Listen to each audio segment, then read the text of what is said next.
Gloire à toi, éternel Dieu Tout-Puissant. Seigneur, je bénis ton nom, je te magnifie. Merci, Saint-Esprit, de diriger ce temps. Béni sois-tu, Seigneur, pour ta grâce. Père, à toi seul, Seigneur mon Dieu, revient la gloire et l'élévation. Papa, ma voix, Seigneur mon Dieu, Père, Papa, ma voix, Seigneur mon Dieu, est élevée vers toi. Éternel Dieu Tout-Puissant, dirige, Papa, ce culte.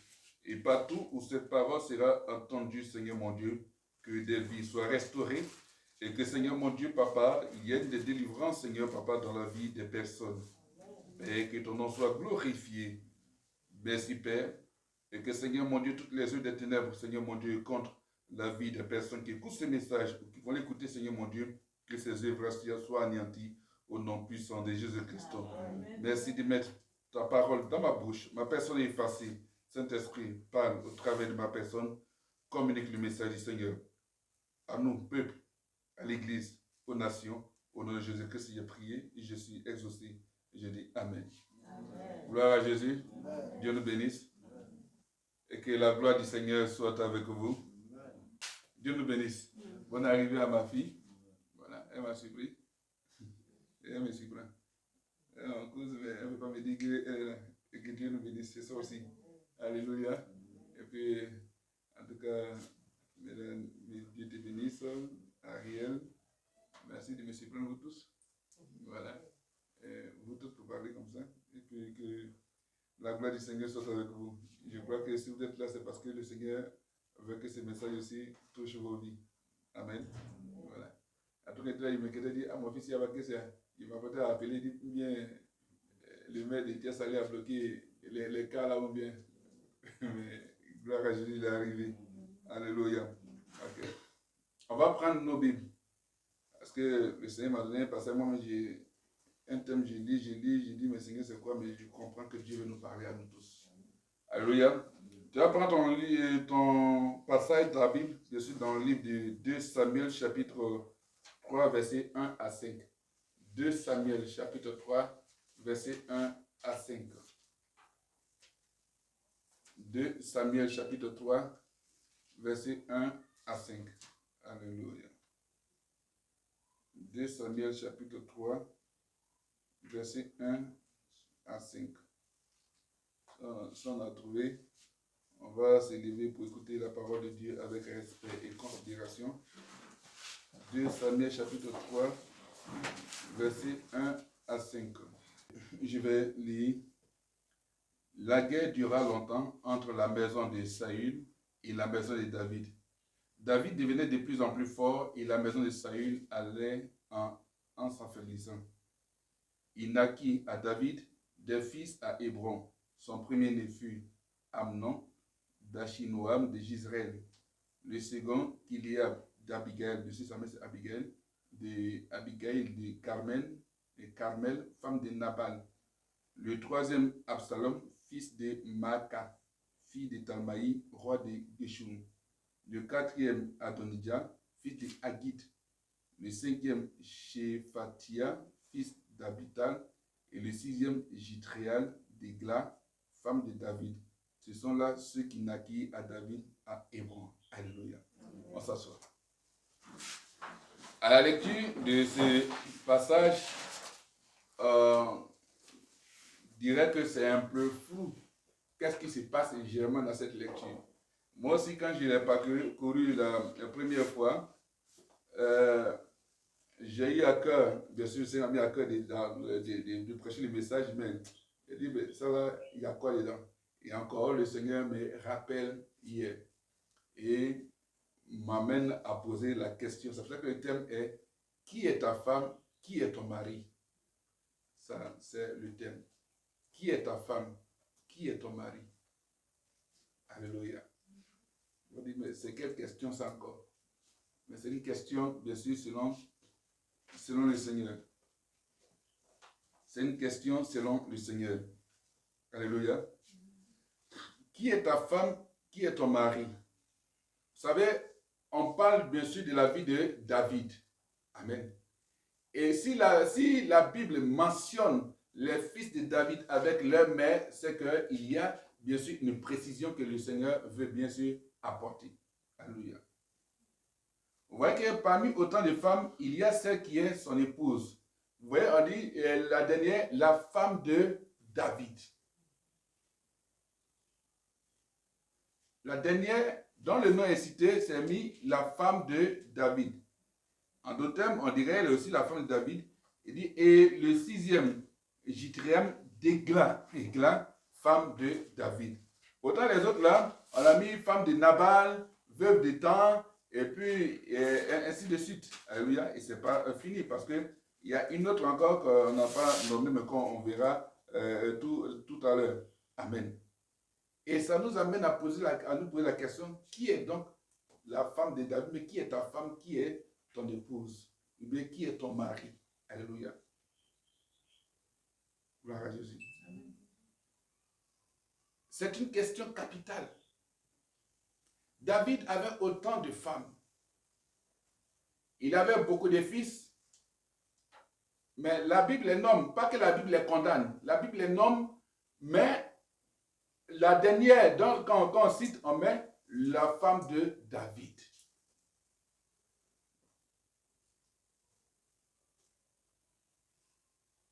Et quand il y a beaucoup de femmes, c'est-à-dire que parmi autant de femmes qu'un homme peut avoir, il y a celle qui est, bien sûr, son épouse. Amen. Il y a celle qui est sa femme. La femme selon Dieu. Et qui ne va pas, qui ne va pas faire perdre la personne. Et qui ne va pas conduire cette personne vers les faux dieux. Si c'est précisé, celle-là est la femme de David, c'est-à-dire que les autres ont amené David à pouvoir avoir, bien sûr, un comportement, une attitude, bien sûr, vis-à-vis de Dieu. Dans l'adoration. Et ça touche le problème de la polygamie. Pourquoi? Pourquoi Dieu en parle? C'est une grande question.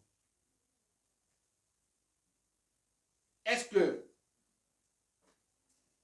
parce que quand les gens viennent saluer David, bonjour David, on voit les femmes, bonjour Madame David. Mais quand c'est relaté, alors Dieu dira que cette personne est bien sûr la femme de David. C'est pareil pour l'homme, mais on verra ça devant. Amen. Donc, peut-être, quelqu'un peut être marié quelque part. Toi, tu peux être là, mais tu peux être la femme de cette personne selon Dieu. Amen. Et cela nous amène à pouvoir pousser, bien sûr, la réflexion un peu plus loin. Je dis, mais Seigneur, pourquoi? Il dit, oui, c'est important. Chaque homme, chaque femme doit savoir qui est sa femme ou qui est son mari.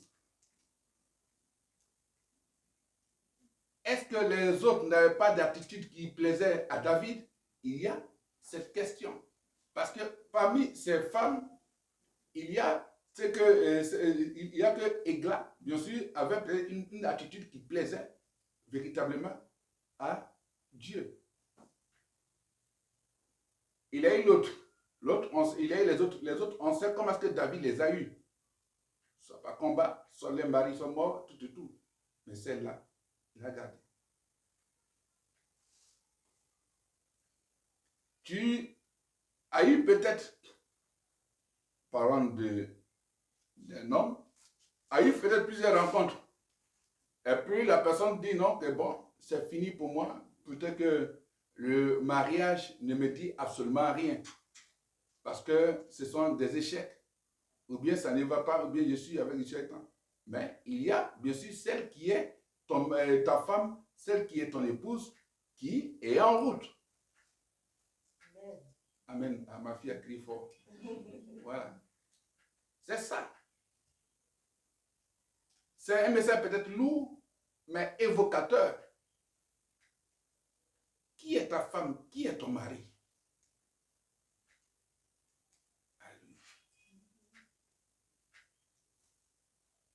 Si ces femmes, parmi ces femmes se trouvait la femme de David, c'est vrai que c'était un roi, il a le droit peut-être de prendre plus de femmes, oui, mais il n'a pas, c'est pas aussi bien sûr, c'est pas aussi bien sûr un droit aussi d'avoir plusieurs femmes. Mais si David avait ces femmes-là, mais parmi ces femmes, il y a celle-là, bien sûr, qui était dans la volonté de Dieu, en tant qu'épouse. Alléluia. Et qui menait à bien cette action. Quelqu'un peut avoir plusieurs femmes.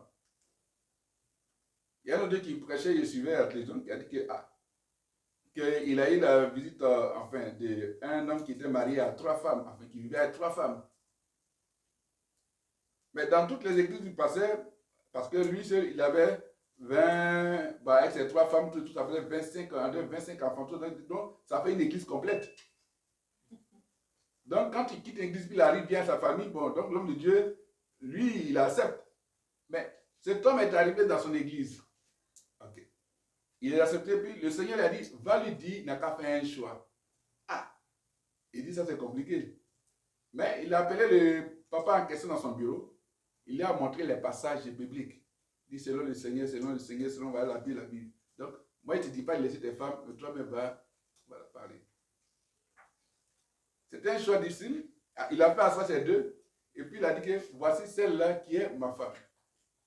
Il n'a pas pris la première femme là, il n'a pas pris la première, il n'a pas pris la deuxième, il a pris la plus jeune, il dit qui est ma femme. Mais après, les femmes, ça fait mal. Après, elles ont accepté. Parce que tout qu'on fait, on a déjà eu des enfants avec toi, tout bon. Et puis, il a célébré son mariage. Il dit, wow. Mais ce n'a pas été facile pour l'homme. Vous dites quoi? Il avait ses femmes. Mais dans ces femmes-là, il y a la femme, bien sûr, qui plaît à Dieu. Alléluia. Donc, soit la femme qui plaise à Dieu.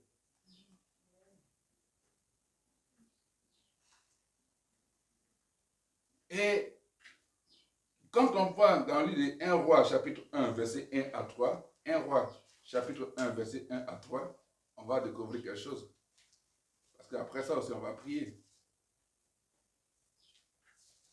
1 Roi, chapitre 1, verset 1 à 3.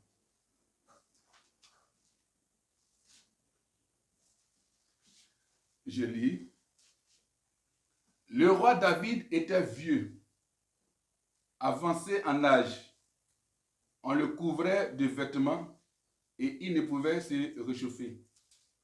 Ses serviteurs lui dirent que l'on cherche pour mon seigneur le roi une jeune fille vierge, qu'elle se tienne devant le roi, et qu'elle le soigne et qu'elle couche dans ton sein. Et mon seigneur le roi se réchauffera. Le verset 3 dit, en cherchant dans tout le territoire d'Israël une fille jeune et belle, et on trouva Abishag, la Sunamite, que l'on conduisit auprès du roi. Cette jeune fille était fort belle. Elle soigna le roi et le servit, mais le roi ne l'a connue point. Alléluia. Gloire à Jésus. Donc, vous voyez que, encore même dans sa vieillesse, on cherche femme pour lui pour l'entretenir. Le message qui est en train d'être passé, vous savez, ça part parce qu'il y a eu aussi la femme d'Uri que David a pris. Voilà. Donc, on les cite. Mais quand on dit son nom, on met, on met son nom, on met la femme d'Uri. Donc, la Bible est précise. Tant la femme des temps. Pourtant, elles vivent avec David. Et l'autre n'a pas mis la femme des temps, m'a dit femme de David. Mais dans le contexte, c'est qu'on voit qu'elles sont toutes les femmes de David. Mais ce qui m'a touché, c'est l'expression la femme de David. Alléluia. Et dans cette marche de sa jeunesse, où les hommes, jusqu'à la vieillesse, on voit qu'il faut encore la femme pour prendre soin de lui. Ça veut dire quoi? la femme, celle qui est la femme, doit même jusqu'à dans la vieillesse s'occuper de cet homme. Ah, il est vieux, il me fatigue. Non, mais s'il est vieux, tu restes toujours sa femme. Amen. Et c'est un enseignement. C'est-à-dire que la femme doit être à la disposition et être disponible pour l'homme. Amen. Dieu nous appelle l'épouse de Christ. Nous sommes l'épouse. Alors, si nous sommes plusieurs dans la maison, nous sommes plusieurs auprès du Seigneur, qui d'entre nous est donc la femme du Christ? C'est là qui est ta femme? Qui est ton mari? Parce que quand le Seigneur parle, il dit, ça va jusqu'à même au comportement de l'Église.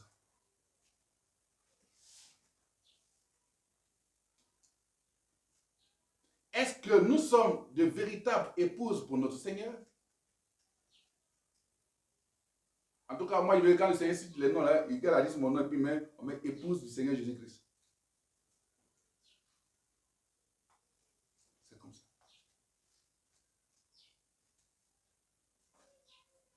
Et famille, c'est ce mode de vie, on voit que beaucoup se perdent. Beaucoup sont embrouillés. Beaucoup ne savent pas comment marcher. Et donc, il y a encore de la place pour toi pour être, bien sûr, la femme selon le mari que Dieu a pour toi. Alléluia.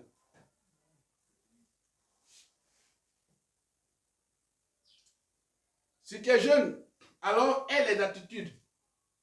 Et bien sûr, l'enseignement, et l'orientation, bien sûr, la direction du Saint-Esprit pour être, bien sûr, l'épouse, la femme, selon Dieu, pour l'homme que tu vas rencontrer. La Bible dit que ceux qui sont conduits par l'Esprit de Dieu, bien sûr, sont appelés fils de Dieu. Amen. Appartiennent au Christ. C'est la question. Est-ce que là où tu es, où tu vis, tu es la femme que Dieu dit que tu es? Sans parler de femmes, parce que il y a plusieurs, on a vu même nos parents ont eu beaucoup de nos mamans, mais quand on regarde nos papas, dans leur manière de se comporter avec bien sûr nos mamans, là, on sait que parmi les mamans, il y a une que lui considère comme sa femme. Ça, c'est clair. Qui est ta femme? Est-ce que la personne avec qui tu vis est ta femme?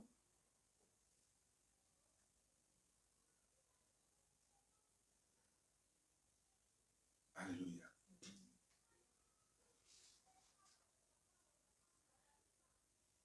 1 Roi chapitre 11, verset 1 à 10. 1 Roi chapitre 11, verset 11 à 10. Verset 1 à 10, pardon. 1 Roi chapitre 11, verset 1 à 10. Un roi chapitre 11, verset 1 à 10. Le roi Salomon aima beaucoup de femmes. Le roi Salomon aima beaucoup de femmes étrangères. Outre la fille de Pharaon, des Moabites, des Ammonites, des Édomites, des Sidoniennes, des Étiennes, appartenant aux nations dont l'Éternel avait dit aux enfants d'Israël, vous n'irez point chez elles, et elles ne viendront point chez vous. Elles tourneraient certainement vos cœurs du côté de leur Dieu. Ce fut à ces nations que s'attacha Salomon, entraîné par l'amour. Il eut 700 princesses pour femmes et 300 concubines, et ces femmes détournèrent son cœur. À l'époque de la vieillesse de Salomon, ces femmes inclinait son cœur vers d'autres dieux, et son cœur ne fut point tout entier à l'Éternel, son Dieu, comme l'avait été le cœur de David, son père. C'est 1 Roi 11, verset 1 à 10. Verset 5. Salomon alla après Astaté, divinité des Sidoniens, et après Milcom, l'abomination des Ammonites. Et Salomon fit ce qui est mal aux yeux de l'Éternel, et il ne suivit point pleinement l'Éternel comme David, son père. Alors, Salomon bâtit sur la montagne qui est en face de Jérusalem un haut lieu pour Kémosh, l'abomination de Moab, et pour Moloch, l'abomination des fils d'Ammon. Et il fit ainsi pour toutes ces femmes étrangères qui offraient des parfums et des sacrifices à leurs dieux. L'Éternel fut irrité contre Salomon parce qu'il avait détourné son cœur de l'Éternel, le Dieu d'Israël, qui lui était apparu 2 fois. Il lui avait à cet égard défendu d'aller après d'autres dieux, mais Salomon n'observa point les ordres de l'Éternel. Alléluia. Gloire à Jésus. Vous voyez, ce n'est pas le problème des femmes, mais dans les femmes là, il y a la femme que Dieu veut. Alléluia. Et puis il y a la femme qui amène à la perdition. Donc si toi qui es la femme qui va ramener la personne vers l'adoration de Dieu, en tout cas, mets-toi en marche. Alléluia. Gloire à Jésus. Salomon avait bien sûr plusieurs femmes. Il a des princesses, donc ça étaient les enfants des rois qu'il prenait comme femmes. Mais Dieu lui dit, ne t'allie pas aux femmes étrangères. Il s'est marié, il n'y a pas de problème. Il n'y a pas de problème. Mais là où ça se gâte, c'est quand ces femmes-là changent le cœur. Et au lieu d'adorer Dieu, ces personnes vont adorer maintenant les idoles. C'est là, il y a problème. C'est là qu'il provoque la colère de Dieu. Alléluia. Qui est ta femme? Est-ce que ta femme t'éloigne de Dieu ou elle te rapproche de Dieu? C'est là la question, qui est ta femme? Alléluia. Tu veux être une épouse, une bonne femme, alors tu as Jésus. Et sache que bien sûr, ton foyer t'attend. Ton foyer t'attend. Alléluia. Voilà. Quand tu parcours ça, tu dis, ah, si c'est une femme de David ou les femmes de Salomon, parce qu'il y avait les femmes de Salomon, et puis il y avait celles qui l'ont fait perdre. Donc, quand il suit celles qui lui font perdre, alors la colère de Dieu, bien sûr, se met en action. Pas pour dire que oui, ah oui, il a eu plusieurs femmes, c'est pas ça. Le point, c'est quand tu ne suis plus les règles de Dieu. Tu arrives, et puis tu t'assois devant toi, un homme conscient, normal, tu t'assois devant bois. Et puis tu dis, bois, c'est moi. Et puis ta femme là dit, non, il ne faut pas adorer bois, parce que chez nous, là, c'est bois, on adore. Et puis toi, tu cours, tu vas adorer bois.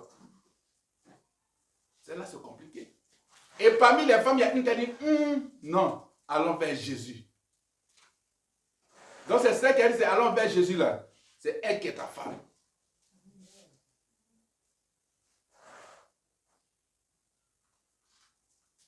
Position. C'est que c'est elle. Oui. C'est comme ça. Donc, tu peux avoir plusieurs femmes, mais il y a une qui est la femme selon Dieu. Amen. Donc, les femmes ont fait perdre Salomon. Et Salomon est perdu. Il allait adorer des idoles. Chose que Dieu ne veut pas du tout. C'est pour ça que je disais que le premier péché, bien sûr, le premier péché, ce n'est pas le péché du sexe, non. C'est la jalousie, c'est l'orgueil qui est rentré, la désobéissance à Dieu. C'est ça qui est bien sûr le premier péché. Quand Satan est arrivé, il a dit quoi? Il a mené Adam et Ève à désobéir à Dieu. Non pas quand ils sont arrivés des groupies, non, c'est pas ça, c'est la désobéissance. Non, la pluie va attendre quand ça va finir, puis quand on va finir, quand vous allez arriver. Soyez tranquille. Donc, c'est ça la parole. Si c'est dit que parmi les femmes, il y a une qui est femme de David et il y a les femmes de Salomon, c'est que toi aussi, bien sûr, il y a encore ta place. Donc Salomon était un homme qui aimait le Seigneur et qui marchait selon ses instructions. Mais Salomon s'est endurci par la tromperie du péché et il s'est détourné du Seigneur afin de servir d'autres dieux. Donc il a ainsi provoqué la colère de l'Éternel qui l'a puni en conséquence. Alléluia. Donc c'est cela. Et quand on prend 1 Roi 15, verset 4 à 5. 1 Roi chapitre 15, verset 4 à 5.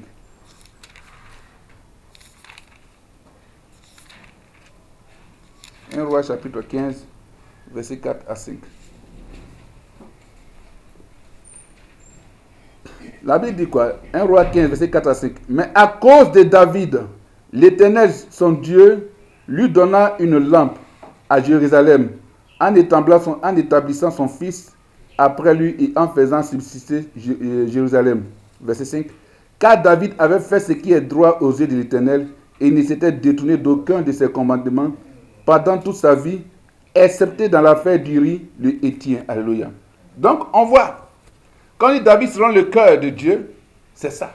Il avait sa vie, il avait sa femme. La seule chose que Dieu n'a pas aimée, il pouvait prendre la femme de Uri simplement, mais c'est quand il allait tuer le monsieur, c'est là Dieu dit non, il ne fallait pas tuer le monsieur.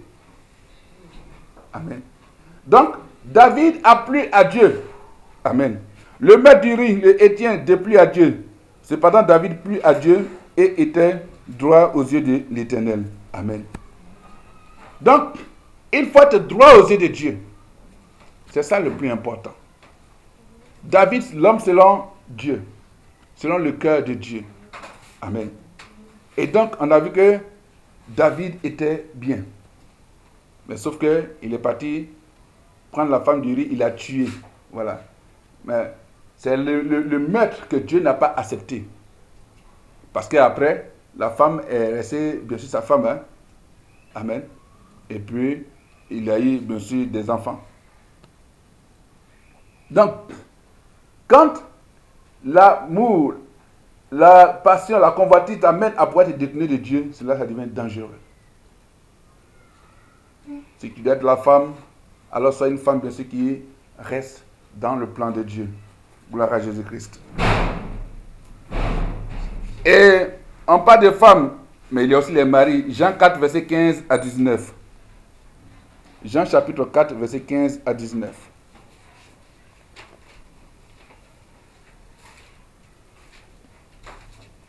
Jean 4, verset 15 à 19. Jean 4, verset 15 à 19. Il est écrit, Jean chapitre 4, verset 15 à 19. La femme lui dit, Seigneur, donne-moi cette eau, afin que je n'ai plus soif et que je ne vienne plus puiser ici. Verset 16. Va, lui dit Jésus, appelle ton mari et viens ici. La femme répondit, je n'ai point de mari. Jésus lui dit, tu as eu raison de dire, je n'ai point de mari. Car tu as eu 5 maris, et celui que tu as maintenant n'est pas ton mari. En cela tu as dit vrai. Verset 19. Seigneur lui dit la femme, je vois que tu es prophète. Alléluia. Gloire à Jésus. Donc, qui était donc le vrai mari de cette femme? Parce que Jésus la trouve et il lui dit que celui que tu as n'est pas ton mari. Donc, femme, qui est ton mari? C'est un homme qui est ta femme. Mais femme, qui est ton mari? Elle a eu quand 5 maris. Donc, ça veut dire que quand le Seigneur parle de mari, c'est qu'il y a eu bien sûr tous les engagements en tant que tel. Et cette femme, malgré qu'elle vivait un mariage reconnu, n'avait pas le véritable mari. Elle vivait avec quelqu'un en réalité qui n'était pas son époux devant le Seigneur. Donc, qui est ton vrai mari? Tu vis avec quelqu'un et puis la personne peut ne pas être ton mari. Et donc c'est la même question. Elles n'ont pas cité les noms pour dire tel est monsieur tant le mari. Mais le Seigneur marié puis dit parmi ceux que tu as là, il n'y a pas un qui est ton mari là. Mais elle n'a pas discuté. Elle dit que oui. Seigneur, en tout cas, tu es un prophète. Gloire à Jésus. Ce sont des questions que le Seigneur nous amène à nous poser. Est-ce que c'est le mari véritable? Ou bien la personne, bien sûr, avec qui tu vis, c'est le mari? La femme avec qui tu vis, est-ce que c'est la femme? C'est la question. Mon fils me disait, oui, qu'il veut se marier. Voilà, j'ai prié pour lui. Bon. Sauf que, il dit, faut voir. Il dit, mais bon, c'est qu'elle est musulmane. Il dit, elle est musulmane, c'est que c'est toi qui deviens musulman. Et il a dit, chrétien dit, sinon c'est que moi je sais dans l'islam, et ils ne permettent pas ça. Hein. Voilà. Avec toi, c'est que ça dépend des parents. Sinon, s'ils sont des musulmans ancrés bien, pour dire qu'ils vont laisser leur fille mariée chrétienne là, pas tout bien là, ils connaissent. Ça c'est pas. En tout cas, il faut prier pour que Dieu touche leur cœur. Sinon, dans le Coran, dans l'islam, musulman prend musulman. Point.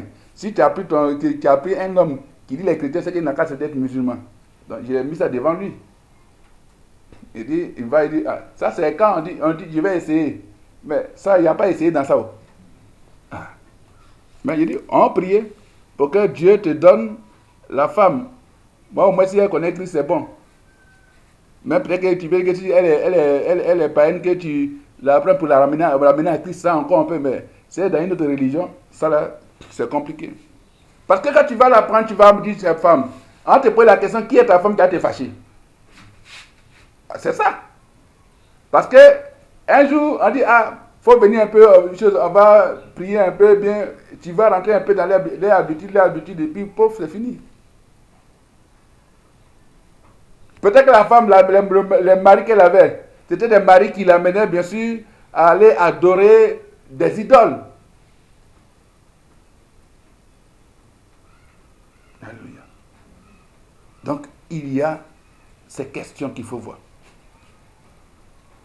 Et pourquoi cette question? C'est parce que nous sommes des enfants de Dieu. Nous sommes l'épouse. Mais est-ce qu'on a véritablement le vrai mari qui est Jésus-Christ? C'est là la question véritable. Est-ce que nous sommes tournés vers Jésus-Christ? Est-ce qu'on regarde à Christ? Est-ce qu'on laisse Jésus-Christ dans notre cœur? Est-ce que l'Église accepte Jésus-Christ comme mari? Est-ce que l'Église accepte d'être bien sûr l'épouse de Christ? Alléluia. Et c'est ça la véritable question. Et c'est l'interrogation. Amen. Donc, où se trouve la vraie femme et le vrai mari? C'est pour ça qu'il faut fuir l'esprit de polygamie.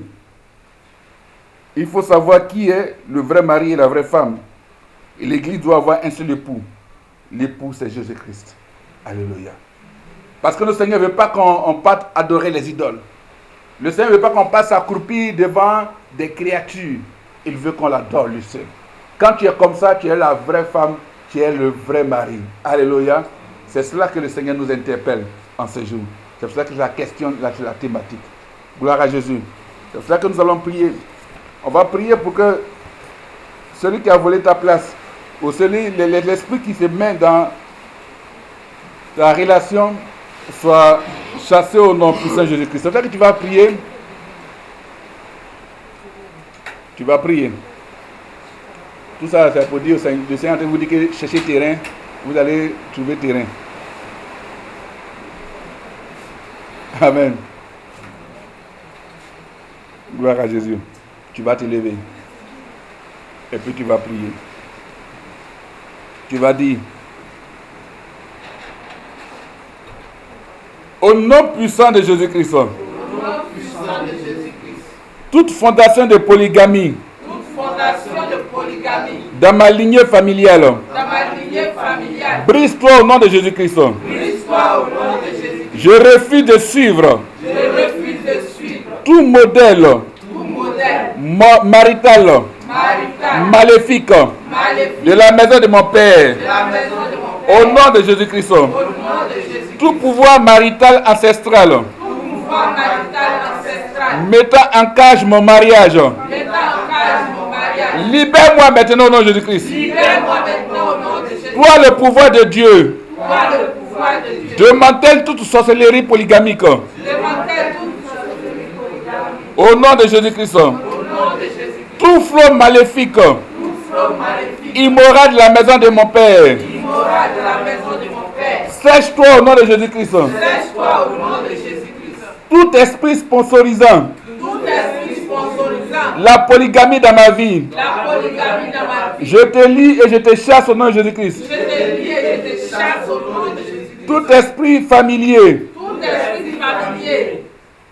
me bloquant, me poussant pour la polygamie. Je te détruis.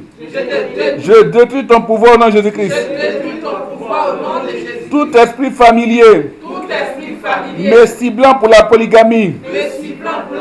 Je détruis ton pouvoir au nom de Jésus-Christ. Tout aimant de polygamie soit détruit par le pouvoir dans le sang de Jésus. Toute malédiction et toute alliance de polygamie, brise-toi au nom de Jésus-Christ. Pouvoir maléfique des femmes envieuses sur ma vie, meurs au nom de Jésus-Christ. Pouvoir maléfique d'hommes envieux sur ma vie, meurs au nom de Jésus-Christ. Tout plan maléfique de l'échec, marital, soit annulé avec le sang de Jésus. Tout pouvoir de l'idole familiale, meurs au nom de Jésus-Christ. Toi, la forteresse de polygamie dans ma vie, meurs au nom de Jésus-Christ. Tout problème connecté à la polygamie dans ma vie, trouve une solution par le sang de Jésus. Je déclare que ma destinée est libérée de l'emprise du pouvoir polygamique. Au nom de Jésus-Christ. Embargo de la sorcellerie polygamique. Meurs au nom de Jésus-Christ. Toute plantation maléfique acquise à travers la polygamie soit déracinée au nom de Jésus-Christ. Je lis et chasse tout démon de convoitise dans ma vie. Au nom de Jésus. Je déclare que tout vol de vertu soit annulé. Au nom de Jésus. Les destructeurs de mariage ne vont pas prospérer dans ma vie. Au nom de Jésus-Christ. Je déclare que tout lien de servitude placentaire se brise. Au nom de Jésus-Christ. Ma fondation ne va pas disgracier mon mariage. Au nom de Jésus-Christ. Je déclare que les flèches oppressives des femmes de mon Père mourront au nom de Jésus-Christ. Toute guerre que ma mère a menée et qui maintenant me nuit, meurs au nom de Jésus-Christ. Je déclare que mon étoile rejette toutes les cages polygamiques, toutes les cages d'anti-mariage. Au nom puissant de Jésus-Christ, je déclare que je suis la femme du mari que Dieu a décidé pour moi. Je déclare que je suis le mari de la femme que Dieu a décidé pour moi. Au nom puissant de Jésus-Christ. Je déclare que je suis l'épouse de Christ. Au nom de Jésus-Christ. Merci Seigneur, parce que tu m'as exaucé. Au nom puissant de Jésus-Christ. Je dis Amen. Tu vas dire merci au Seigneur, parce qu'il t'a exaucé. Et il a fait de toi, bien sûr, la femme Alléluia. Donc tu es la femme. Père, merci pour cette parole. Merci Jésus de parler à ton peuple. Gloire à toi. Béni sois-tu. Merci Saint-Esprit. Merci Père. Merci pour ta parole. Merci de m'instruire au nom puissant de Jésus-Christ. Je prie. Je suis exaucé. Je dis Amen. Gloire à Jésus.